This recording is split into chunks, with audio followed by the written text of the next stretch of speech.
Hey guys, ఎలా ఉన్నారు? చాలా రోజుల తర్వాత మహాభారతం వీడియోతో కలుస్తున్నాము.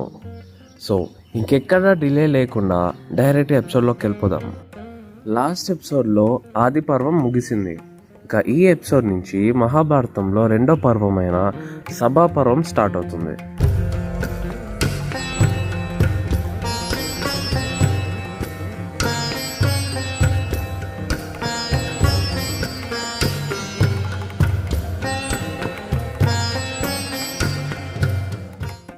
అగ్నిదేవుడు వనాన్ని దహించి తన అజీర్తిని తీర్చుకునే సమయంలో అదే వనంలో మయుడు అనే ఒక రాక్షసుడు ఉండేవాడు. దేవతలకి విశ్వకర్మ ఎలానో రాక్షసులకి మయుడు అలాగా. అగ్నిదేవుడు తాపాన్ని నుంచి మయుడిని శ్రీకృష్ణుడు మరియు అర్జునుడు కాపాడుతారు. అలా కాపాడినందుకు గాను కృతజ్ఞతగా మయుడు అర్జునుడికి మరియు శ్రీకృష్ణుడికి ఏదైనా కానుక ఇవ్వాలి లేదా ఏదైనా సమర్పించుకోవాలని కోరుకుంటాడు. మయుడు పాండవుల కోసం ఇంద్రప్రస్థలో ఒక భవనం నిర్మించాలని అనుకున్నారు. ఈ రాజ్యసభ భవనం అనేది చాలా గొప్పగా ఉంటుంది. ఇది సాధారణ భవనం కూడా కాదు. దీంట్లో మాయ కలిగి ఎన్నో ఇల్యూషన్స్తో విచిత్రంగా ఉంటుంది. భవన నిర్మాణం కోసం మయుడు శ్రీకృష్ణుడు మరియు అర్జునుడి దగ్గర పర్మిట్ తీసుకొని బిందు సరోవరం వద్ద గల హిరణ్యశృంగి అనే పర్వతానికి వెళ్తాడు. అక్కడి నుంచి అతను ఎన్నో వజ్ర వైడ్యూర రతనాలను అలాంటివన్నీ తీసుకొని అతనికి కావలసిన సామాగ్రి అంతా చేకూర్చుకొని ఇంద్రప్రస్థకు వస్తాడు. అలా కొద్ది కాలానికి ఆ భవన నిర్మాణం పూర్తవుతుంది. అలా పూర్తయిన ఆ భవనం చూడ్డానికి ఎంతో అందంగా ఉంటుంది, ఎంతో ఆహ్లాదకరంగా ఉంటుంది. ఆ భవనం దగదగ మెరిసిపోతూ కళ్ళు చెదిరిపోయేలా ఉంటుంది. చుట్టూ రాజులు, రాజ్యాలు, సామంత రాజులు ఉండగా ఆ భవనంలోకి యుధిష్ఠిరుడు మరియు పాండవులు గంభీరంగా వస్తారు. యుధిష్ఠిరుడు తన సింహాసనంపై ఆసీనుడవుతాడు. అలా అదే సమయంలో నారదముని అక్కడికి వస్తారు. నారదమునిని యుధిష్ఠిరుడు చాలా గౌరవంగా సత్కరించి అతని ఆశీస్సులు పొందుతాడు. నారదముని మరియు యుధిష్ఠిరుని మధ్యలో ఎంతో గొప్ప సంభాషణ జరుగుతుంది. ఆ సంభాషణ మధ్యలో సత్యహరిశ్చంద్రుడు స్వర్గానికి ఎలా వెళ్ళాడనే దాని గురించి చర్చ జరుగుతుంది. అయితే దాని గురించి నారదముని ఇలా చెప్తాడు: నువ్వు స్వర్గానికి వెళ్ళాలనుకుంటే, నువ్వు మాత్రమే కాదు ఏ రాజైనా సరే స్వర్గానికి వెళ్ళాలనుకుంటే ముందుగా అతను రాజసూయ యాగం చేయాలని.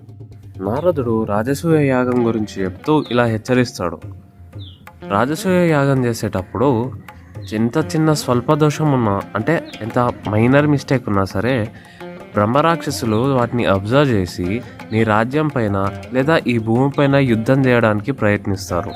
కాబట్టి రాజసూయ యాగం చేసేటప్పుడు చాలా జాగ్రత్తతో ఉండాలి అని అలా చెప్పేసి నారదుడు అక్కడి నుంచి అదృశ్యమవుతారు. నారదుడు అక్కడి నుంచి వెళ్ళిపోయిన తర్వాత పాండవులు మరియు మిగతా రాజులందరూ ఆ రాజసూయ యాగం గురించి దీర్ఘాలోచనలో మునిగిపోతారు. యుధిష్ఠిరునికి రాజసూయ యాగం చేయాలని బాగా గట్టిగా నిశ్చయించుకుంటాడు. కానీ అది చేయడం వల్ల ఎక్కడైనా స్వల్పదోషం చేసినా సరే ఆ బ్రహ్మరాక్షసులు రాజ్యానికి లేదా భూమికి ఏదైనా ముప్పు చేస్తారని భయపడి అతను వెనకడిగేస్తుంటాడు. అందుకుగాను తన మిత్రులు, సోదరుడు, తన చుట్టుపక్కల ఉండే రాజ్యాలు, సామంతరాజులు, మంత్రులు అందరి దగ్గర సలహాలు తీసుకోవడం మొదలు పెడతాడు. నేను ఈ రాజసూయ యాగం చేయడానికి అర్హుడినేనా అని. అందరూ యుధిష్ఠిరుడు, నువ్వు గొప్పవాడివి, ధర్మాత్ముడివి, నీ తమ్ముళ్ళందరూ రాజ్యాల కోసం వాటి క్షేమాల కోసం ప్రయత్నిస్తుంటారు, కాబట్టి నువ్వు రాజసూయ యాగం చేయడంలో తప్పు లేదు అని. ఎంతమంది ఎన్ని సలహాలు ఇచ్చినా సరే యుధిష్ఠిరునికి అవి సరిపోవట్లేదు. ఇంకా అతనిలో డౌట్ అలానే మిగిలిపోయి ఉంది. అందుకని యుధిష్ఠిరుడు కృష్ణుని పిలిపిస్తాడు. శ్రీకృష్ణుడిని పిలిపించి యుధిష్ఠిరుడు తన ఆందోళన, తన సంశయం గురించి చెప్తాడు.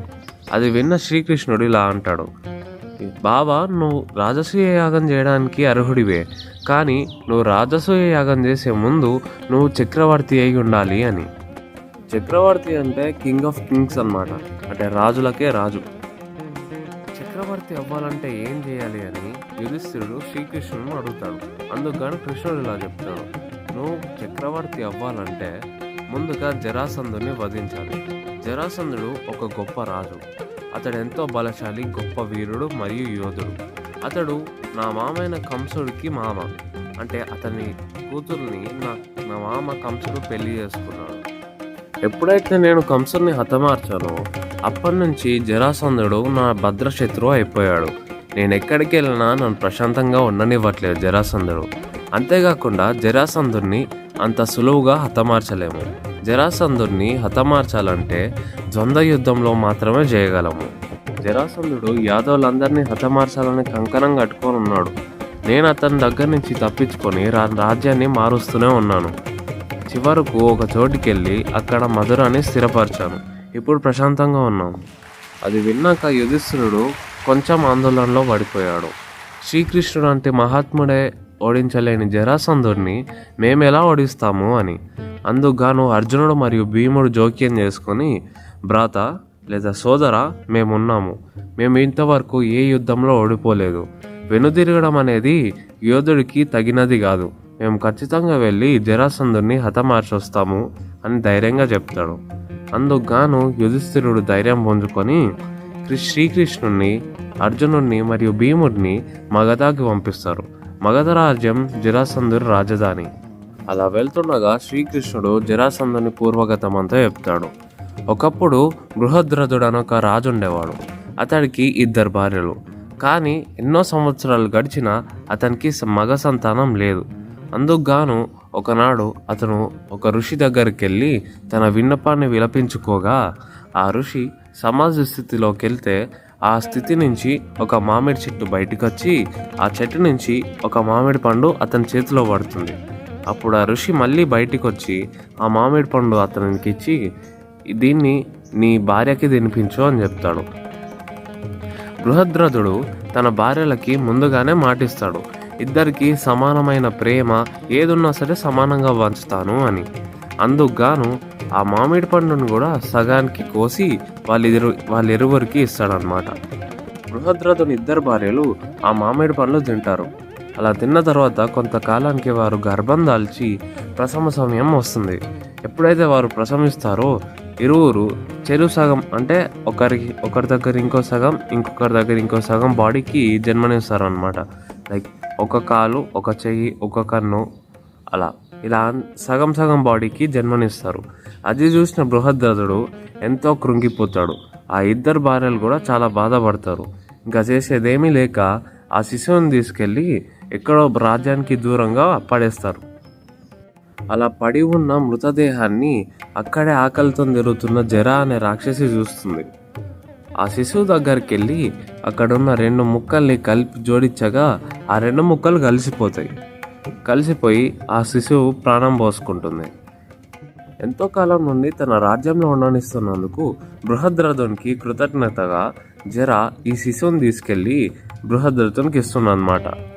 జరా వల్ల కలిసినందువల్ల ఆ శిశువుకి జరాసంధుడు అనే పేరు వచ్చింది. జరాసంధుడు ద్వాపర యుగంలోని 5 మహాబలశాలులలో ఒకరు.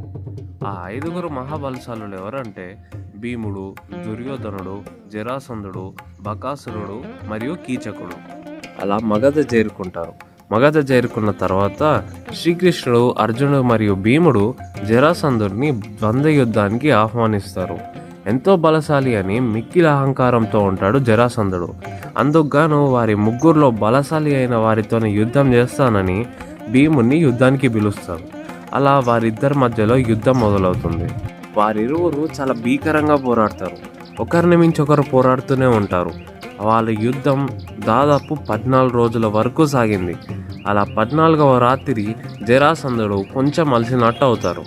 అయినా సరే జరాసంధుడు ఆపకుండా భీముడిపై దాడి చేస్తూనే ఉంటాడు. భీముడు కూడా అలానే ఆపకుండా జరాసంధుడిపై దాడి చేస్తూనే ఉంటాడు.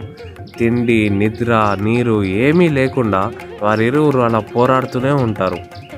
కొద్ది సమయానికి జరాసంధుడు అలసిపోతాడు. అదే అదునుగా చూసుకొని భీముడు జరాసంధుడిని హతమార్చాలని అనుకుంటాడు. కానీ ఎలా హతమార్చాలో తెలియదు. అందుకుగాను కన్ఫ్యూజన్లో శ్రీకృష్ణుడు వైపు చూడగా కృష్ణుడు తన జరాసంధుని గతమంతా గుర్తు చేస్తాడు. అప్పుడు ఐడియా వచ్చి భీముడు తన కాలితో జరాసంధుడి ఇంకో కాలుని తొక్కిపెట్టి తన చేతితో జరాసంధుని ఒక కాలు పైకి రేపి తన వెన్ను ముక్కరంతా చీరుస్తాడనమాట. అలా చీల్చి 2 భాగాల్ని ఆపోజిట్ డైరెక్షన్స్లో విసిరేస్తాడు. జరాసంధుని వధించిన తర్వాత జరాసంధుడు రాజ్యంలో బందీలుగా ఉన్న ఎన్నో రాజుల్ని విడిపించి వాళ్ళందరినీ ఇంద్రప్రస్థకి సన్నిహితులుగా తయారు చేసుకుంటారు. దాని ద్వారా రాజసూయ యాగంకి కావాల్సిన సన్నిహిత్యం, స్నేహం మరియు సపోర్ట్ దొరుకుతుంది. సో దీంతో మన సభా పర్వంలోని ఫస్ట్ ఎపిసోడ్ అనేది కంప్లీట్ అయిపోయింది అనమాట. మీకు ఈ ఎపిసోడ్ ఎలా అనిపించిందో కామెంట్ చేయండి. నచ్చితే లైక్ చేయండి, షేర్ చేయడంలో కూడా తప్పులేదు. అండ్ మీరు కనుక నా ఛానల్కి ఫస్ట్ టైం వస్తున్నట్టయితే వెంటనే కింద రెడ్ కలర్ బటన్ నొక్కి సబ్స్క్రైబ్ చేసుకోండి. అండ్ మళ్ళీ నెక్స్ట్ వీడియోలో కలుద్దాం. బాయ్.